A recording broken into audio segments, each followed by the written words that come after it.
Hello, students. Today I am before you all to discuss the second poem from the same book, Hornbill.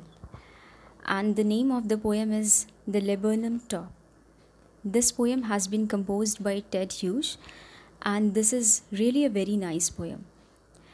If I talk about the theme or the moral of the poem, so the poet describes in this poem that life is a process of exchange and transforming the energy. He wants to throw light on the importance of helping each other and living together.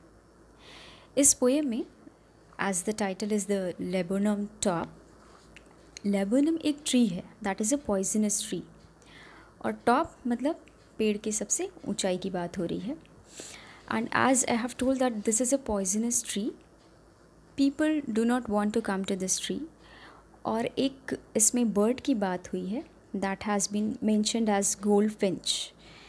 तो जब तक ये goldfinch इस पेड़ तक नहीं आती है तब तक ये पेड़ बिल्कुल स्टिल खड़ा रहता है. स्टिल मतलब there is no movement, nobody is coming to that tree, और बिल्कुल ऐसा लगता है डेथ लाइक है. उसमें कोई मोशन नहीं है, कोई इमोशन नहीं है, nobody is coming, nobody is going, nothing is happening over there. लेकिन गोल्डफिंच उसी पेड़ पर अपना नेस्ट इसलिए बनाती है because people are not going to come over there, so it is the safest place for the nest for the birds. और ये एक मेन बात इसमें डिस्क्राइब की गई है that the poet has compose this poem in the season off autumn. Autumn मतलब पतझड़ का जो समय होता है. लेकिन पतझड़ के समय का मतलब ये नहीं होता है कि हर पत्ती झड़ ही जाती है. पत्तियाँ झड़ जाती हैं पर कुछ पत्ते बचे भी रहते हैं. तो पोएट ये कह रहा है कि उस जो पेड़ है पॉइजनस, वो पूरी पत्तियाँ तो झड़ गई हैं, जो थोड़ी बहुत रह भी गई हैं that has become yellow in colour. Yellow in colour, pale in colour का मतलब समथिंग नेगेटिव. एक तो वैसे ही पॉइजनस ट्री, ऊपर से yellow in colour, that is more negative. लेकिन ये जो बर्ड आती है दैट इज़ ऑल्सो, उसका जो फेदर्स हैं that is also of yellow colour. तो वो एक में ही एकदम से मिल जाती है, अलग से बहुत पता नहीं चल पाता है, ऐसा लगता है वो छुप गई है उस पत्तों के पीछे. तो ये डिस्क्राइब किया जा रहा है कि बर्ड उस पेड़ के पास आती है, अपना नेस्ट बना रही है, बैठ रही है, और जब तक वो नहीं आती है पेड़ एकदम स्टिल डेथ लाइक रहता है. उसमें कोई इमोशंस नहीं होते, कोई मोशन नहीं होता है, कोई मूवमेंट नहीं है. लेकिन उस चिड़िया के आने पर वो अपने बच्चों को वहाँ रखती है, उनको खाना खिलाती है, एक हलचल होती है पेड़ में. थोड़ा सा ऐसा लगता है वो अलाइव हो जाता है, दोबारा ज़िंदा हो जाता है. और कुछ समय तक चिड़िया वहाँ रहती है, फिर वो वापस चली जाती है, आसमान में उड़ जाती है, because nothing is going to be permanent in this world. और कुछ ही टाइम बाद वो पेड़ उस चिड़िया के जाने से वापस वो डेथ लाइक फील करने लगता है. So overall this poem is about the relationship of the bird and tree. लेकिन ये बात हो रही है एक्सचेंज ऑफ एनर्जी और ट्रांसफॉर्मेशन की, जो इसके पीछे एक मोटो है. So let's begin the poem. The very first stanza is the laburnum top is silent, quite still in the afternoon yellow September sunlight. The laburnum top, poisonous tree, is silent because nobody is coming over there. Quite still, बिल्कुल शांत है वो. कब? In the afternoon yellow September sunlight. Sunlight दोपहर का समय, afternoon वैसे ही mention है. सेप्टेम्बर यहाँ रेफ़र कर रहा है ऑटम सीज़न को. A few leaves yellowing, all its seeds fallen.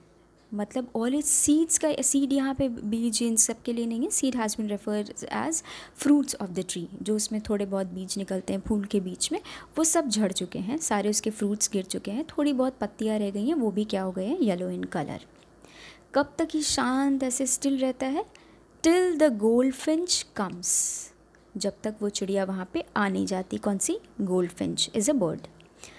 With a twitching chirp. Twitching क्या है? एक जर्क के साथ फड़फड़ाती हुई चिड़िया वहाँ पे आती है. चिरप जो साउंड प्रोड्यूस करती हैं बर्ड्स. अ सडननेस, एक अचानक से वहाँ पे चिड़िया आती है. A startlement at a branch end. कहाँ पे आती है? बिल्कुल एक्साइटमेंट में अचानक से आती है. ऐसे स्टार्टल का मतलब शॉकिंग होता है, but here it is not shocking, here it is full of excitement. कहाँ पे वो आती है? एट अ ब्रांच एंड, मतलब at the end of the branch of the tree. Then sleek as a lizard. Here the bird has been compared with a lizard, कि कैसे वो sleek करती है. स्लीक का मतलब स्मूथली वो उड़ तो रही है लेकिन वो बहुत स्मूथ होके, मतलब धीरे धीरे जा रही है कि किसी और को पता ना चल पाए, like a lizard she is moving. And alert, the bird is quite alert. And abrupt, abrupt का मतलब होता है रैपिड, बहुत जल्दी जल्दी वो इधर उधर उड़ रही है, और वो ऐसे लिजर्ड की तरह चुपचाप से आती हुई, अलर्ट रहती हुई और उड़ती हुई कहाँ जा रही है? She enters the thickness. Thickness किस लिए यूज़ हुआ है? मे बी कहीं पे थोड़ी ज़्यादा पत्तियाँ हैं। So she enters the thickness and a machine starts up. Here the poet has compared the bird with a machine. क्यों उसको मशीन कह रहा है? क्योंकि वो अपनी फैमिली के लिए एक इंजन की तरह काम कर रही है। और मशीन वो क्यों है? Because she is feeding her little ones. Of chittering and a tremor of wings and trillings. यहाँ मीनिंग देख लीजिए। चिटरिंग का मतलब होता है sounds produced by the birds. Tremor means flapping or vibration, but vibration here is not so relevant, so flapping you can refer to. And thrilling means again the twittering sounds produced by the birds. So these sounds are being produced by the little ones of the bird. जो उसके बच्चे हैं वो ये sound produce कर रहे हैं. Maybe they were missing her mother bird because she had gone to fetch food for them. तो अब जब वो वापस आ गई है खाना ले करके अपने बच्चों के लिए, so they are producing sounds because they have become so happy to see their mother. The whole tree tremble and thrills. See tremble, you all must know कि वो डर से काँपने को कहते हैं, but here it doesn't mean in that sense. यहाँ पे ट्रेम्बल का मतलब है कि उस पेड़ में थोड़ी हलचल होती है इस बर्ड के आने से, उसमें थोड़ी एक्साइटमेंट होती है, and thrill means excitement.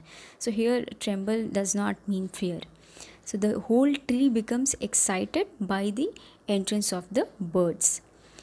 It is the engine of her family. It किसके लिए यूज़ हुआ है? गोल्डफिंच बर्ड के लिए। वो क्या कह रहे हैं poet? That she is the engine of the family because she is feeding her little ones and she is doing all the things.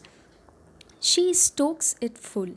Stock, जब हम इंजन को फ्यूल देते हैं, the process is known as stock.